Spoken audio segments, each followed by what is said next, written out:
Voilà, Lydie Ngueta, capitaine de l'équipe féminine de football de la RTI, est avec nous. Également, Abissa Serge, PCO du tournoi secteur pétrole et énergie. Vous étiez donc à la 3e édition. Vous êtes satisfait après les finales?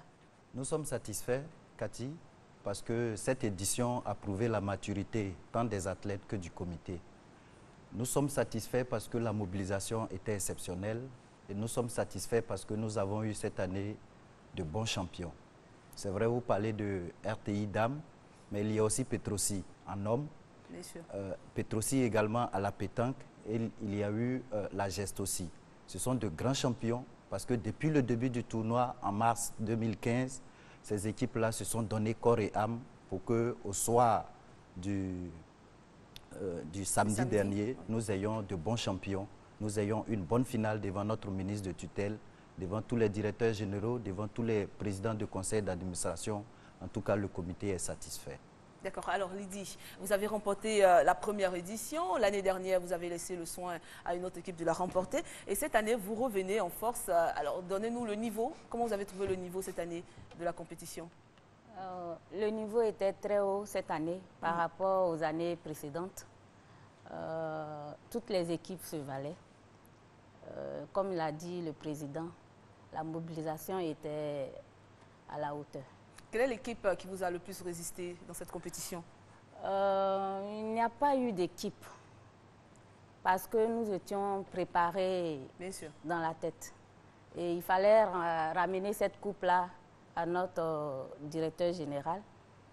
Et c'est ce qu'on a fait. Et c'est important pour vous de participer à ce genre de compétition? Oui, important parce que ça nous permet de nous amuser, de déstresser et puis de se retrouver encore devant d'autres équipes, d'autres personnes et puis s'amuser. Et justement, comment vous faites pour combiner, comment vous faites pour faire les entraînements avec tout le travail qu'il y a au niveau de la RTI? Ça, c'est beaucoup difficile. Pourquoi? Parce que il est difficile de rassembler toutes les filles en un seul lieu au même moment. Parce que le travail à la télé est beaucoup, il y a beaucoup de choses à faire ici. Chacun va qu'à ses occupations. Et puis, bon, quand tu appelles telle personne, je suis en train de travailler. Oui, quand difficile. Tu appelles surtout Awa, elle dit, je suis en train de faire le journal. Quand tu appelles Sylvie, je suis en reportage. Sylvie Touré. Sylvie Touré. Et moi-même, quand on m'appelle, je dis, je suis en train de gérer l'antenne. Donc, je ne peux pas. C'est un peu difficile. Très difficile. Oui. Et grâce à Dieu, on y est arrivé. C'est surtout une question d'organisation aussi. Organisation, voilà. et surtout une question de compétence. Oui, bien sûr. Une question de compétence. La preuve, vous avez remporté ce trophée. On va dire merci aussi à votre entraîneur, Dramé Lamine, qui vous suit depuis très longtemps, qui n'aime pas trop se faire voir. Non. Et bien sûr, le président du club également, Olivier, qui est là. Félicitations à vous. Alors, dites-nous, Abissa Serge, qui peut participer à cette compétition? Est-ce que c'est sur invitation ou bien les entreprises peuvent vous contacter? C'est sur invitation. D'accord. Mais il faut signaler qu'au niveau de la RTI, quand nous avons lancé ce projet en 2013, on voulait s'entourer de structures qui avaient une bonne expérience en matière de sport en entreprise. Et je pense que notre choix s'est porté sur la RTI, ce qui fait que depuis 3 ans, la RTI est avec nous. Malheureusement, pour une équipe invitée qui chaque année prend la coupe, nous pensons que c'est... Il y a problème. Bon, pas qu'il y a problème, mais elles sont... À travers leur participation, elles sont en train de mettre à niveau les autres équipes. C'est pour ça qu'elle l'a dit, cette année, le niveau était très bon. Et vous sentez qu'il y a de l'évolution dans le jeu? Beaucoup d'évolution. Vous l'avez constaté chaque samedi, il y a beaucoup d'évolution. Les filles se donnent à cœur joie. Au niveau des hommes aussi, il y a un bon engouement. Je pense que c'est une très bonne chose pour nous. En tout cas, les finales de cette 3e édition du tournoi du secteur pétrole et énergie qui se sont disputées samedi dernier. C'était donc à la CIR Avridi, la RTI chez les dames, comme on l'a vu, mais aussi Petrossi chez les hommes se sont distingués. Anja Soukou.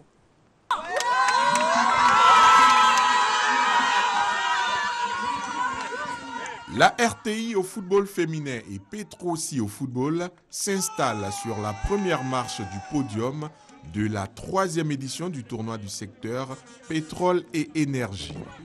Déjà lauréates lors de la première édition, les joueuses de la RTI n'ont laissé aucune chance à celles de Gestosi.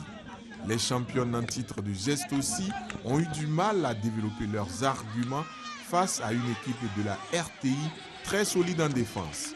Le but de Awa Savadogo suffit au bonheur de la RTI. La finale masculine oppose Petrosi et Kositam. Première finale de Kositam qui rencontre le vainqueur de la première édition, Petrosi. Comme pour les dames, la finale des hommes est très disputée. Il faut attendre la deuxième période pour voir Kwame Etienne délivrer Petrosi. 1-0 pour Petrosi qui, comme la RTI, remporte la 3e édition du tournoi après avoir enlevé la première édition. Une soirée de gala permet de récompenser toutes les meilleures équipes de la 3e édition du tournoi du secteur pétrole et énergie. À la pétanque, la Gestosi remporte le trophée devant Petrosi. Au Scrabble, Petrosi est vainqueur face à Anare Côte d'Ivoire Énergie. Petrosi enlève le trophée destiné à la meilleure équipe au football. Et la RTI rafle la coupe de la meilleure équipe au football féminin. Comme on l'a vu donc, il n'y avait pas que le football à cette 3e édition. Il y avait les deux autres disciplines aussi, la pétanque et le screwball. Et au niveau du comité d'organisation, nous pensons que l'année prochaine, d'autres disciplines viendront s'ajouter. Telles que l'athlétisme, telles que le volleyball. Et la discussion est au sein du comité. Nous allons trancher. En tout cas, merci d'être passé sur notre plateau, Lydie. Merci d'avoir pris de votre temps. Merci en tout cas pour cette belle coupe qui sera remise certainement au directeur général, M. Bakayoko Mamadou, qui vous reçoit déjà demain. Demain 18h30. Oui. Voilà, vous serez reçu donc par le premier responsable de la RTI, merci. Et puis il n'y a pas de souci, inviter encore la Côte d'Ivoire, la RTI, pardon. La prochaine édition, la 4e édition, ce sera en mars 2016. Cathy, permettez-moi de saluer notre ministre, le ministre Adama Tunkara, qui ne rate aucun instant pour être avec nous. De saluer aussi tous les DG et tous les présidents qui nous accompagnent dans ce merveilleux challenge. Je voulais ici leur dire merci et compter sur eux pour les autres éditions. Merci en tout cas et à la prochaine. Merci Lydie d'être passée sur notre plateau. Alors Salif, au Maracana, on prépare la Coupe nationale. Les phases éliminatoires de la Coupe nationale de Maracana se poursuivent. Ce week-end, les Maracaniers de la région du Lot-du-Bois ont joué, chef-lieu de région de Divo, à 189 km précisément d'Abidjan. Les phases éliminatoires de la zone du Lot-du-Bois avec 6 équipes en attraction. Le résumé. Après Adzopé, qui a vu la qualification de l'Union des Maracaniers de la MED d'Adzopé, la Fédération ivoirienne de Maracana a déposé ses valises à Divo, chef-lieu de région du Lot-du-Bois, pour les phases éliminatoires de la Coupe nationale, groupe 10. 6 clubs étaient au rendez-vous. Le Ndouami de Grand Laou, le Maracana Club de Tiasalé, le Ndoussi Maracana Club, le Millionnaire Maracana Club de Divo, le Kamal de Lakota et le Dibois Maracana Club de Divo. Après 15 matchs de poule, 4 clubs se sont qualifiés pour le deuxième tour. Le MC Tiasalé avec son mythique attaquant APE, le Dibois Maracana Club, le Ndouami de Grand Laou et le Millionnaire Maracana Club. Au bout du suspense, le MC Tiasalé, habitué des phases finales, tombe face au Millionnaire Maracana Club. On a joué des matchs de poule, on a surclassé toutes les équipes. Ça arrive, il y a des jours sans. On a perdu en demi-finale. On met ça sur le compte de la chance. La petite finale des phases éliminatoires se joue entre les deux clubs de Divo, le Millionnaire contre le Dibois. Une rencontre serrée qui s'achève sur un score de 0-0 après les 20 minutes de temps réglementaire. Place au tir au but à élimination directe. Le Dibois profite d'une ratée de son adversaire pour se qualifier pour Daokro. Le meilleur, le Dibois FC a gagné. Ça fait des années qu'on attendait cet événement, ça arrivait, il y aura encore à Dieu. Et vivement, Daokro nous attend, on y sera. Je suis un peu déçu parce que vraiment on a fait une bonne prestation. On aurait pu être qualifié pour Daokro, mais c'est dommage. Je suis un peu déçu, mais on va essayer de se repréparer pour affronter les prochaines batailles. Rendez-vous les 20 et 21 juin à Soubré, dans la boucle du cacao.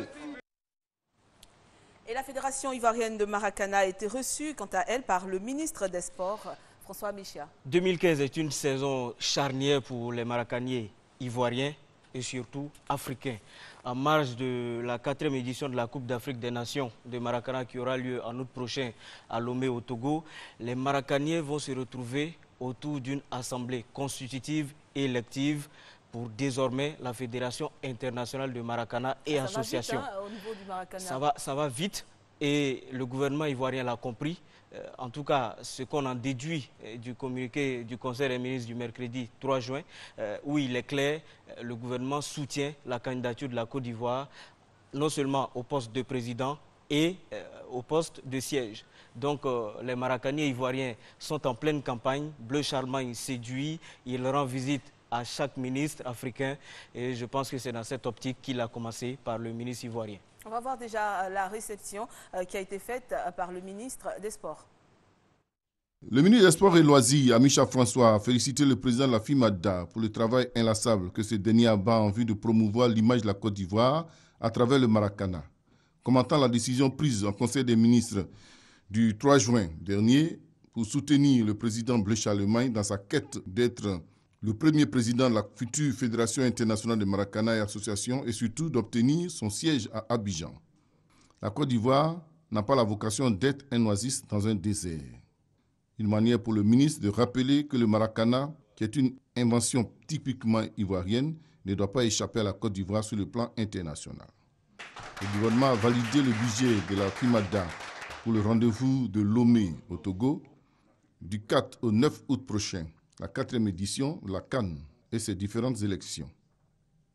Pour sa part, le président Bleu Charlemagne a félicité le ministre pour sa nouvelle nomination à ce poste avant de lui transmettre la reconnaissance de tous les Maracaniers, après lui avoir remis le dossier urgent de sa fédération, à savoir la construction du temple national Alassane Ouattara de Maracana et l'accord du siège de la future fédération internationale. Une autre fédération qui avance, elle aussi très bien, il s'agit de la fédération de taekwondo avec l'ambassade de la République de Corée à Abidjan. La fédération a organisé ce samedi la Coupe de l'ambassadeur de Corée édition 2015, une compétition remportée par la Ligue de Koumassi chez les hommes comme chez les dames. Anne-Marine Guesson. Ambiance de fête au hall 1 du Palais des Sports de Trècheville lors de cette 7e édition de la Coupe de l'ambassadeur de Corée. Défilé du corps arbitral, des présidents de ligue et des athlètes. En présence des invités de la Fédération ivoirienne de taekwondo, notamment le représentant du ministre des Sports et Loisirs, Maître Sanogo Souleymane, ceinture noire 9e dan, Shotokan, Maître Koulibaly Siaka, ceinture noire 8e dan, et bien sûr l'ambassadeur de la République de Corée en Côte d'Ivoire. Occasion pour le président Bambachek Daniel de revenir sur la bonne coopération entre la Côte d'Ivoire et la Corée et surtout de rendre hommage à son excellence Sir Sung Yeol. Comment ne puis-je pas être tenté de vous honorer et de penser qu'il faut qu'un trophée désormais porte votre nom. Excellence, les coups de pioche sont bientôt en novembre, mais les rois vous honorisent. Monsieur le ministre des Sports, Monsieur le chef d'État sauront vous honorer. Mais déjà, le niveau de la Fédération moyenne commence à saluer eux en Côte d'Ivoire. L'ambassadeur de la République de Corée en Côte d'Ivoire a pour sa part félicité et encouragé la Fédération ivoirienne de taekwondo. Je vous encourage à développer continuellement le taekwondo comme un précieux cadeau qui renforce la capacité de développement de la Côte d'Ivoire et l'amitié entre nos pays. Place maintenant à la compétition proprement dite. Après les éliminatoires âprement disputés entre les 12 équipes masculines d'une part et les 3 féminines d'autre part, venues notamment de Bouaké, Grand Bassam, Marcory, Atekoubé, Cocody et Koumassi, les finales ont débuté par celle des dames. La Ligue de Koumassi, plastron bleu avec ses vedettes Gbagberut, Diomandé Banassa, a dominé avec une certaine aisance technique la Ligue de Port-Boué 37-7.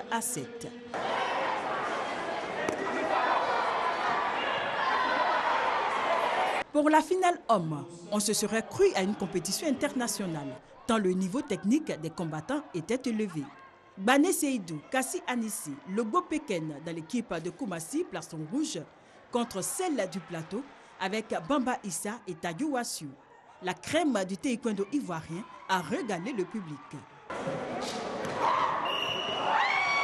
Le score final, 49-36 pour Koumassi, amené par un grand Kassi Anissé, désigné à juste titre meilleur combattant. Koumassi sort donc grand vainqueur de cette 7e édition de la Coupe de l'ambassadeur de Corée. Un bel hommage à l'ex-président de la Ligue de Koumassi, maître Emmanuel Essoubo, décédé le 14 mars dernier. Cette fête du taekwondo s'est terminée sur une bonne note.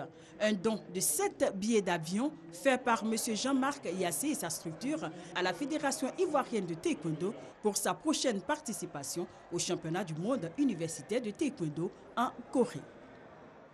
C'est une fédération avec la Fédération ivoirienne de football qui a des activités très régulières. Oui, c'est le bon élève du sport ivoirien, si on peut dire, en termes de gestion de l'événement sportif sur le terrain, c'est-à-dire dans la compétition, et en dehors du terrain. Sur le terrain, on a entendu les noms de Diomandé et de Babi chez les dames, Zoku, vice-champion du monde, et Bané chez les hommes. C'est le haut niveau international et on peut même parler de haut niveau mondial. Et du côté de la gestion administrative de l'événement, eh bien, un homme qui est pratiquant lui-même, hein, maître Bamba Cheikh Daniel, c'est quand même 6e dame de taekwondo, qui est disponible, qui est organisé et qui réussit, n'est-ce pas, à attirer du fait justement de cette performance de la fédération, des sponsors.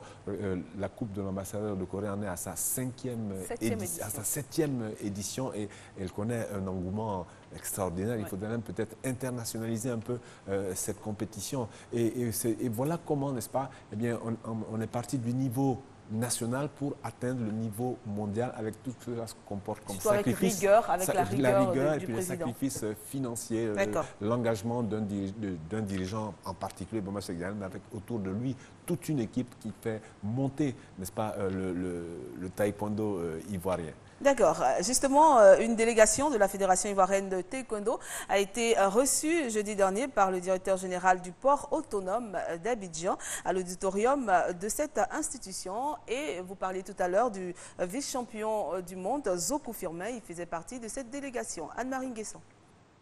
Conduite par le président Bamba Cheikh Daniel, la délégation de la Fédération ivoirienne de taekwondo a remercié le directeur général du port autonome d'Abidjan pour le soutien financier dont elle a bénéficié dans le cadre de la participation de la Côte d'Ivoire à l'Open international d'Espagne les 11 et 12 avril dernier. Bamba Cheikh Daniel a profité de cette opportunité pour présenter les champions ivoiriens, dont Zoku Firmin, vice-champion du monde dans la catégorie poids lourd lors du championnat du monde de taekwondo qui s'est déroulé en Russie du 12 au 18 mai. Il a également rappelé que les Ivoiriens ont encore besoin d'aide pour les prochaines compétitions internationales. Nous sommes battus pendant 3 ans pour arriver à un niveau tel que dans le dernier round aujourd'hui, dans les 6 mois qui suivent, nous devons faire l'effort d'être à des Open internationaux. C'est pourquoi on vous dit, monsieur le directeur, que nous sommes 2e mondial filles, 2e mondial hommes. Heureux de recevoir les taekwondoïnes, le directeur général du port autonome d'Abidjan, Iensié, a félicité les champions avant d'indiquer que c'était un devoir pour sa structure et lui d'aider la Fédération ivoirienne de taekwondo qui glane des lauriers qui font la fierté de la Côte d'Ivoire. Je dois aussi remercier, féliciter tous ces jeunes gens parce que vous avez dit que ce n'est pas professionnel qui, avec la direction de sport, aide la Côte d'Ivoire à avoir de la visibilité. Il faut continuer à travailler, à surmonter la difficulté. Mais relativement aux appuis financiers, vous pouvez compter sur les institutions d'Abidjan. Les échanges de présents ont mis fin à cette sympathique réception. Et à Gagnoa également, le taekwondo se pratique très bien, Salif. Les arts martiaux ont été célébrés le samedi 6 juin dans la région du Go, chef-lieu de région de Gagnoa. En attraction, les taekwondoïnes qui sont venus de part et d'autre, Oumé, Gagnoa également, ville, pour rendre honneur surtout à un de leurs. Il s'appelle Aboubakar Koulibaly, maître Aboubakar Koulibaly, ceinture noire, 5e dan Koukiwon. Il est le procureur du tribunal de première instance de Gagnoa. Nous allons donc voir ce tournoi régional qui s'est déroulé à Gagnoa et c'est du taekwondo. Les taekwondoïnes de la région du Go se sont donné rendez-vous le vendredi 12 juin au centre culturel de Gagnoa. Le temps d'une compétition réunissant 72 athlètes venus de 3 localités, Gagnoa, Ouragayo et Oumé. Objectif visé par la direction régionale des sports et loisirs du Go, rendre hommage au procureur de la République près le tribunal de première instance de Gagnoa, Maître Boubacar Koulibaly, féru du taekwondo. À son actif, une ceinture noire 5e dan Kukiwon. Organisez-vous rigoureusement. Ne négligez pas le taekwondo. Les études, c'est très important pour les privilégier. Au terme des compétitions, en catégorie poussin, pupille, minime, benjamin et cadet, les vainqueurs ont obtenu des médailles d'or et les vaincus des médailles d'argent. Nous commençons comme ça, toujours au taekwondo, à préparer nos enfants aux grandes compétitions. Voilà, raison de plus que la Côte d'Ivoire est vice-championne du monde. Donc c'est vous dire que c'est à la base que nous formons les enfants. Et quand ils vont dans d'autres pays, vraiment ils ne sont pas dépaysés. Nous souhaitons faire la promotion du taekwondo dans la région du Go. Parce que quand on parle de Gagnoa, le prime abord c'est le football. Et nous voulons maintenant que lorsqu'on va parler de Gagnoa, on parle également du taekwondo. Pour clore la cérémonie, des trophées ont été remis pour célébrer les individualités du tournoi. Le trophée de meilleur club est revenu au CIB de Gagnoa, dirigé par Maître Papis. C'est bien de voir ce genre de discipline délocalisée. Désormais, le sport de masse est géré par une fédération. Il s'agit de la FIRAPS. Qui veut, effectivement, qui veut aller loin, ménage sa monture. Les amoureux et adeptes de marche sportive ont bien perçu le message réuni à Yopougon. Ils ont décidé de s'appeler désormais Fédération ivoirienne des randonnées pédestres et du sport pour tous, FIRAPS en abrégé. Rassurez-vous, quand il s'agit d'une élection, ils ne vont pas lentement, ils vont assez vite. Et ça a été le cas donc samedi dernier. À l'unanimité des 34 clubs présents, Marie-Laure Essan a été élue le samedi 13 juin, présidente de la Fédération ivoirienne des randonnées pédestres et du bien-être pour tous, en abrégé FIRAPS. Un plébiscite général qui vient sceller la naissance d'un cadre formel propice à l'exercice des sports pour tous. Pour les personnes du 3e âge, fortement représentées dans la salle, le samedi 13 juin restera une date mémorable. Elle symbolise pour eux l'aboutissement d'une lutte pour la reconnaissance nationale entamée depuis plusieurs années. C'est un bébé qui vient de naître. Il faut reconnaître que l'accouchement était très dur, parce que ça fait un moment quand même qu'on attend ça. Et puis bon, Dieu merci, aujourd'hui on est satisfait. On a eu un beau bébé et nous pensons que nous allons bien l'allaiter afin qu'il grandisse très rapidement. Superviseur général des élections, le ministère des Sports et Loisirs dit sa satisfaction d'assister enfin à la naissance d'une fédération de randonnée pédestre et de bien-être pour tous. Tout s'est très bien passé. Dans la transparence, dans la qualité. Et même vous avez vu, il n'y a pas eu de plaintes. Tout le monde a été d'accord avec les résultats qui en sont sortis. Les randonnées pédestres, le sport d'entretien, la gymnastique, c'est très bon, surtout pour un certain âge, et quand on a un certain âge. Mais ce que je recommande, c'est que ce soit fait avec l'assistante médicale. Avec un existant de 34 clubs, la Fédération ivoirienne de randonnée pédestre et de sport pour tous a déjà plus d'1 millier de licenciés. Le programme présidentiel de logement est une réalité avec la SICOGI.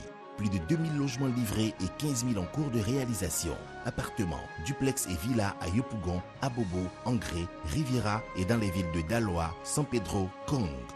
Avec la SICOGI, vous avez l'assurance de la qualité, une facilité de paiement et une solution pour les entreprises. Infoline 20 30 55 44. SICOGI, nous savons faire des maisons.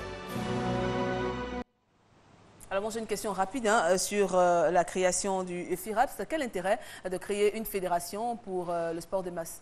Le sport de masse, il y avait déjà une direction au niveau du ministère des Sports et Loisirs qui s'appelle Direction des sports de masse et du sport féminin. Les acteurs qui sont beaucoup plus du 3e âge ont estimé qu'il fallait au-delà une fédération qui allait les représenter sur le plan national. Ils ont donc créé une fédération d'abord pour cette reconnaissance parce qu'ils ont pratiqué un sport et finalement ils se retrouvent sans couverture parce qu'il y a ce qu'on appelle les couvertures médicales, il y a l'assurance. Et comme ils sont d'un âge assez avancés, disons-le ainsi, les personnes du troisième âge, ils ont pensé qu'il fallait se retrouver autour d'une fédération, créer des clubs, avoir tout un entretien autour, et avoir ceux qui peuvent effectivement les conseiller quand il s'agit de faire du sport. On ne fait pas du sport de marche ou de la gymnastique pour le faire. Il faut avoir un conseiller, quelqu'un qui vous dit... Il faut être assisté. Hein. Il faut être assisté. Parce qu'on arrive à un âge où on ne peut plus faire certaines choses. Et quand on force, finalement, c'est le muscle, lui seul, qui lâche. Donc, ils ont compris et ils se sont mis en fédération pour pouvoir aplanir et mieux gérer, avoir certaines règles en tête et aller plus loin. C'est tant mieux. Vertu originelle, assurer le bien-être et la santé. C'est différent du sport de compétition, bien sûr, mais c'est tout aussi important et ça fait partie de la mission sociale de toute activité sportive. Donc il faut l'organiser et mettre des moyens en place pour l'assurer. D'accord. Et justement, dès sa nomination, certainement, que la présidente a été sollicitée puisque le ministre des Sports a reçu donc cet après-midi toutes les fédérations. Le but était de pouvoir s'entretenir avec ces fédérations. Le ministre était longtemps attendu par les représentants de fédérations, les présidents de fédérations qu'on voit ici. Et donc aujourd'hui, en fin d'après-midi, au cabinet, à l'immeuble Sogefia, le premier responsable a reçu ces présidents de fédération. Il s'est agi pour le ministre des Sports, des Loisirs, de leur réitérer la disponibilité de la tutelle à les accompagner dans leur mission noble d'acteurs du développement du sport ivoirien. Les grands chapitres de cette rencontre, il s'agissait bien sûr de la loi sur le sport, de l'état désastreux de certaines des infrastructures sportives, de la parafiscalité. Ils ont également parlé de la gestion des compétitions internationales et locales, ainsi que de l'instabilité et du désordre qui règne au sein des fédérations sportives. Voilà, il fallait donc mettre à plat tout ça avec les fédérations afin de mieux repartir. Et s'agissant du financement des compétitions de l'année 2015, le ministre a rassuré donc ses invités qu'une solution durable est en cours auprès du ministère du Budget et prendra forme dans les meilleurs délais. On va parler maintenant de Vaucotrienne. Il y a eu passage de grade dans cette discipline pour les poussins, les pupilles, les espoirs, les benjamins, les minimes, les cadets, les juniors et les seniors, toutes catégories donc confondues. L'objectif était d'évaluer les connaissances des pratiquants de cette discipline. Daniel Kobikwalo. Après plusieurs mois de formation dans les différents clubs, il était demandé aux athlètes de restituer toutes les leçons apprises sous la supervision du comité technique. Depuis les catégories des poussins jusqu'aux juniors en passant par les pupilles, les cadets et les juniors, aucun enfant ne voulait rater l'opportunité de passer au grade supérieur. Toutes les techniques sont passées en revue, à savoir les postures de base, les techniques de déplacement, de tombée, de chute, de poing, de pied, de balayage, de projection, sans oublier les guyennes, avec âme et guyennes sans âme. Au terme de cet examen, ils ont pour la plupart obtenu le grade supérieur allant du cap 1 à la ceinture verte et 6 athlètes sont également passés au rang de maître assistant en obtenant la ceinture rouge. Les encadreurs se disent satisfaits du niveau des athlètes, surtout que la Côte d'Ivoire, après sa brillante participation au tournoi international du Maroc, est attendue pour la Coupe d'Afrique des Nations prévue les 17, 18 et 19 juillet prochains à Abidjan. Après cette étape d'Abidjan, cap sera mis sur les clubs des ligues de l'intérieur du pays qui seront soumis à la même évaluation par le comité technique de la fédération. On va parler basket à présent. À 2 mois de l'Afro-Basket 2015 de Tunis, chez les hommes, les Ivoiriens accueillent leur nouvel entraîneur. Il se nomme Hugues Okansé, il est français. Daniel Kobikwalo nous le présente. Hugues Okansé est le nouvel entraîneur de l'équipe nationale de Côte d'Ivoire de basketball chez les hommes. Sa nomination a été annoncée officiellement par le président de la fédération, Touré Boubakari. Né le 18 décembre 1966 à Magneux, grandi en France, Hugues Okansé connaît bien le milieu ivoirien pour avoir été de l'encadrement technique des éléphants en 2007 en Angola. Âgé de 49 ans, le nouvel entraîneur des Ivoiriens a fait ses premiers pas de basketteur à Limoges, aux côtés de Richard Dakouri. Quadruple champion de France avec Limoges, 1984, 1985, 1988 et Antibes en 1991. Hugo Cancé débute sa carrière d'entraîneur à Bastia avant de prendre les rênes du CSP Limoges de 2004 à 2006 et de l'Asvel de 2006 à 2007. Titulaire d'un brevet d'état d'éducateur sportif deuxième degré basket, le technicien français était avant sa nomination à la tête de l'équipe nationale ivoirienne. Le DTN est sélectionneur à la Fédération congolaise de basket. Ancien adjoint de Jacques Monclar, Hugo Cancé est aujourd'hui head coach des éléphants après le Mali. Il sera secondé par le coach Théa Olivier qui a qualifié l'équipe ivoirienne pour les Jeux africains de Brazzaville et l'Afrobasket 2015 de Tunis. Tous deux auront la lourde charge de faire monter les éléphants sur le podium tunisien et de qualifier l'équipe ivoirienne pour les Jeux olympiques de Rio 2016. Ce sera donc la 21e participation de la Côte d'Ivoire en 28 éditions. La Côte d'Ivoire, il faut le savoir, a déjà remporté par 2 fois cette compétition. En 1981, c'était en Somalie, et puis en 1985, c'était ici à Abidjan. Et bientôt, la Côte d'Ivoire sera donc dans cette compétition. La préparation devait démarrer depuis le 1er juin, en commençant donc par Paris, ensuite l'Espagne et la Lituanie, avant donc la compétition définitive. Mais malheureusement, pour l'instant, les Ivoiriens sont encore à Abidjan. Golf, à présent, il y a un championnat scolaire et universitaire. C'est l'édition 2015 de ce championnat s'est déroulée sur le parcours 18 trous et 9 trous de l'Ivoire Golf Club d'Abidjan. Le grand vainqueur de cette 10e édition est François Assin de l'École supérieure de promotion immobilière d'Abidjan. Anja Soukrou. Les écoliers, élèves et étudiants venus de Dimbokro et Yamoussoukro rejoignent ceux d'Abidjan pour la 10e édition du championnat scolaire et universitaire de golf. Au total, 70 jeunes prennent part au tournoi pour l'année 2015 dans les catégories enseignement supérieur, lycée, collège, jeunes filles, garçons et tout petits. Les collégiens, lycéens et étudiants jouent 2 tours, soit un total de 36 trous. Les garçons et les filles jouent quant à eux 2 fois 9 trous. Les tout-petits jouent 2 fois 5 trous. Malgré la pluie qui occasionne quelques interruptions, la compétition va jusqu'à son terme. La remise des prix se déroule en présence du représentant du maire de Dimbokro, du président de la Fédération du Golf et de quelques membres du comité directeur. Le vainqueur toute catégorie est François Assin de l'École supérieure de promotion immobilière d'Abidjan avec 168 coups. Catégorie enseignement supérieur brut, Hussein Khalif, Ezam Yamoussoukro, 169 coups. Net, Souleymane Kone, Université Félix Houphouët-Boigny. Catégorie lycée, brut, Delon Krou, lycée moderne de Dimbokro.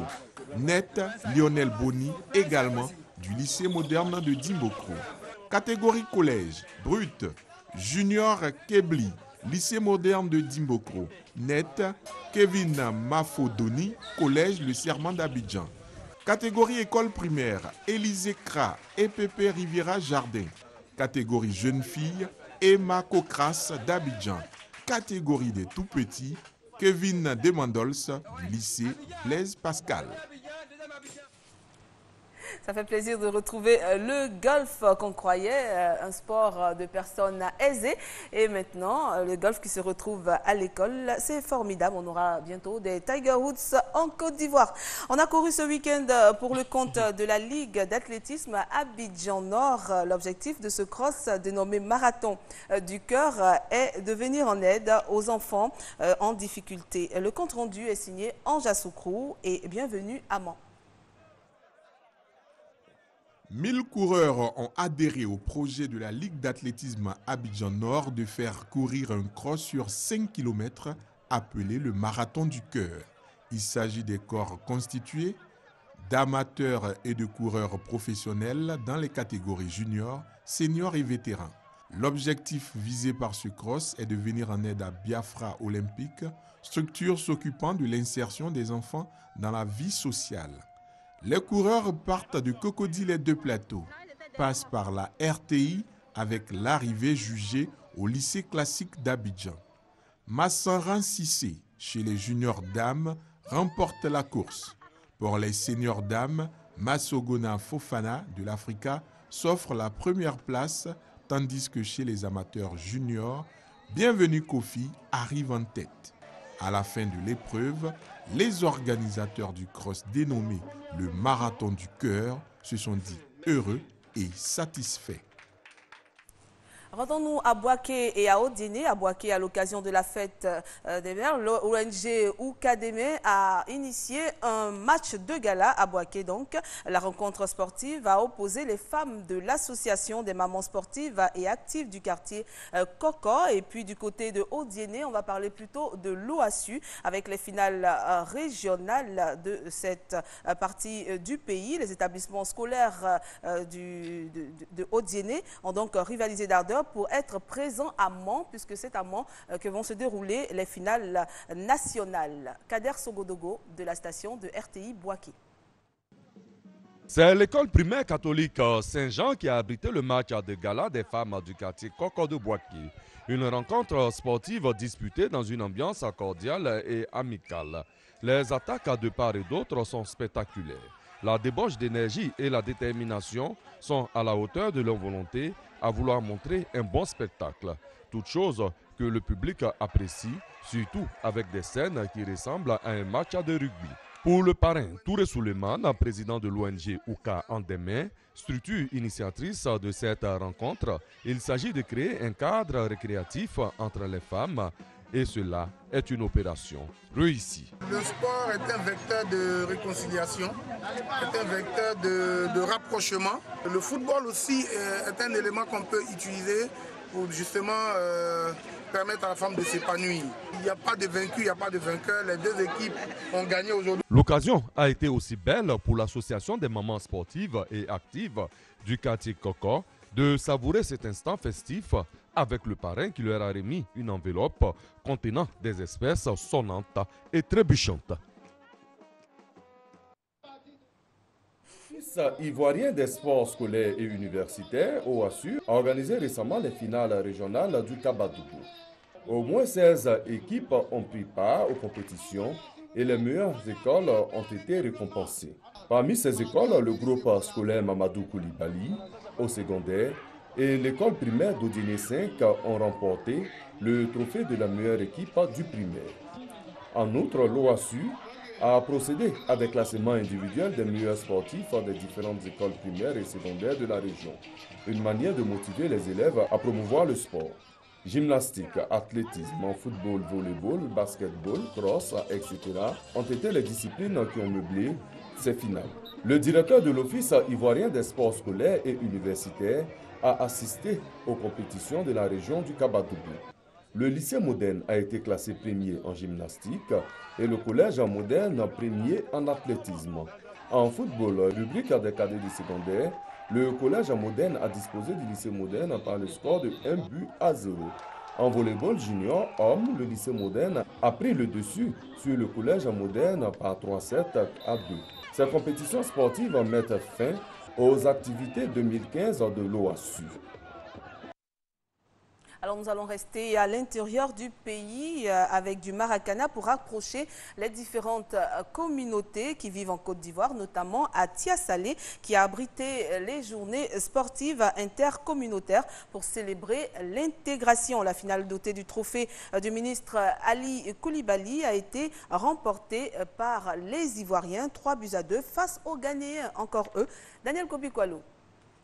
Les populations de Tiasalé ont célébré ce week-end la cohésion intercommunautaire à travers les manifestations sportives. Au programme, un tournoi de Maracana doté du trophée Ali Koulibaly et une course cycliste dotée du prix Adama Bitogo. La finale du tournoi de Maracana a opposé la Côte d'Ivoire au Ghana, au quartier Tebana. Rencontre dominée par les Ivoiriens, score 3-2. En cyclisme, 12 coureurs sur l'axe Tiasalé-Ndoussi-Tiasalé. Après 16 km, c'est Bongo Sami du Burkina qui a franchi le premier la ligne d'arrivée, suivi de Dalassana du Sénégal et du Nigérian Wena. Tous ces athlètes ont reçu des cadeaux allant des jeux de maillot au ballon en passant par des enveloppes, surtout un VTT pour Bongo Sami, le grand vainqueur de la course cycliste. C'est la célébration de l'intégration dans la cohésion et la symbiose à travers le sport qui a surtout été fêtée. Une belle initiative du Bureau ivoirien pour la promotion de l'intégration africaine qui devrait inspirer les autres régions de la Côte d'Ivoire. Les professeurs d'éducation physique ont initié un concours. Ah oui, les professeurs de preuve physique et sportive, comme on a l'habitude de les appeler dans nos établissements secondaires, ont lancé un concours dans la zone d'Abidjan 3, précisément à Yopougon. Ils veulent démontrer leur savoir-faire, tout ceci autour d'une compétition dénommée concours inter-UP-EPS. Ni vainqueur ni vaincu, sauf l'assistance composée majoritairement d'élèves qui a été gratifiée d'un beau spectacle. Et c'est ce spectacle que nous sommes en train donc, de voir avec cette jeune fille qui est très souple. Vous n'avez pas vu tout à l'heure, il y a eu un geste formidable. Aimé Brière, c'est vraiment impressionnant de voir tous ces mouvements. Oui, on ne voit pas souvent. Qui sont appris ici à l'INJS, il faut le préciser, à l'Institut de la Jeunesse des Sports. Il s'agit de gymnastique et on ne voit pas de compétition dans ce domaine-là, alors que dans certains pays européens, eh bien, c'est une discipline sportive de tout premier plan. C'est bien dommage.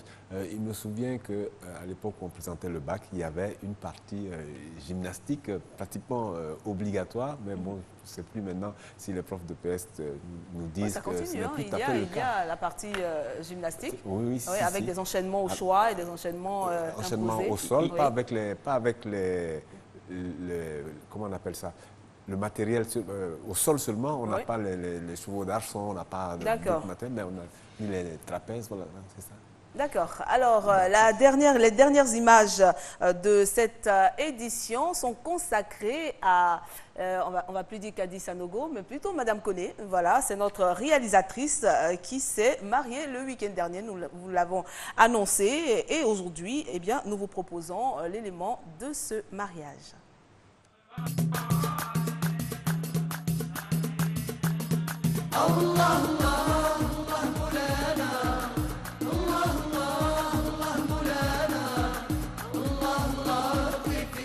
Au nom d'Allah, le Tout-Puissant Miséricordieux, Kadi Sanogo et Moussa Koné se sont unis par les liens sacrés du mariage ce jeudi 4 juin à la grande mosquée de la Riviera 3, Cocody. Toute souriante, elle est apparue rayonnante, auréolée par la présence à ses côtés de celui qui partagera désormais sa vie. Loin de la console de réalisation à laquelle elle s'est entichée pour donner des consignes fermes lors des émissions sportives, Kadi Sanogo a écouté avec religiosité les consignes de l'imam Sanogo. Pareil pour Moussa Koné, l'agent chevronné des questions d'intégration interethnique et interraciale. Après l'union sacrée à la mosquée, le bal des cheikhs et émirs saoudiens, venu de la radiodiffusion télévision ivoirienne, s'est poursuivi dans un grand restaurant de la place à Benjerville, quartier Faya.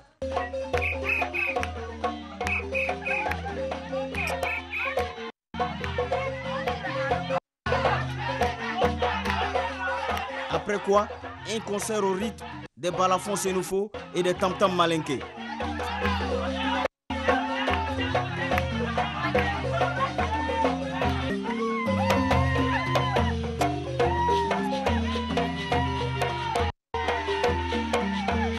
Aouzou Bilaï Minan Sheitan Radim, que Dieu éloigne les mauvais esprits du couple Koné. Vive les mariés.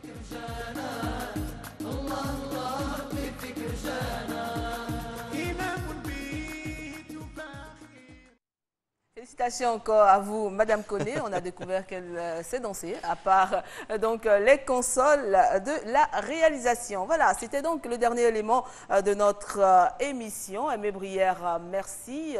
Juste le titre de ce qu'on doit retenir pour vous. Qu'est-ce qu'on doit retenir de l'actualité sportive aujourd'hui? Eh bien, l'AG extraordinaire de la FIF qui prévoit l'autre AG où des choses importantes vont se décider pour notre football avec l'harmonie de tous les clubs réunis, Ligue 1, Ligue 2, D3 confondus. D'accord. On retient donc avec vous? On retient que dans les semaines à venir, il y aura du 17 au 28 juin 2015 la 28e édition du Tour de l'Est international. C'est un grand événement, carrefour de culture, c'est important. Tous ceux qui peuvent s'y rendre, qu'ils y aillent. Et puis mercredi, vous retrouverez Sébastien Wognier dans 3e mi-temps pour décortiquer encore le match des éléphants et bien d'autres sujets. Quant à nous, nous avons pris beaucoup de plaisir à être en votre compagnie, mesdames, messieurs. J'espère que c'est un réciproque. Nous vous disons donc merci et bonne nuit sur vous.